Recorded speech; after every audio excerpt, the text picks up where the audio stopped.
over to 3 teams. Justin Henderson able to roll away in the 8A. Tough derailment for the night on the 8A, the A train.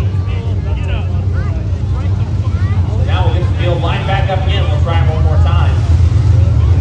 We said Nebraska's Best Lawn and Landscape. Big thanks to them being the title sponsor of our IMCA Modified Division throughout the 2025 campaign here at Eagle Raceway. Right now, the back attack coach is kind of having a maybe need to readjust their approach to get Cameron Thompson off the speed, right?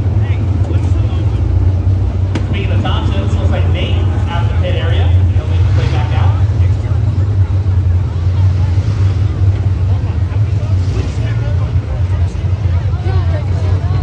See if Adam Armstrong's able to make it back out. If not, he's probably taking that 160 machine back towards his pit area.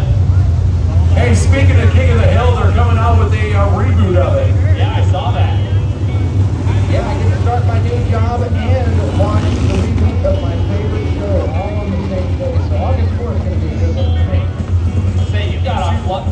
By the way, James, you were 100% right. Happy Gilmore to you. Worth the watch. Yeah, for a sequel, it's pretty good. You just wait in a couple of years, we'll have another sequel. Baseball 2, Search for More Money. If they don't go with that title, I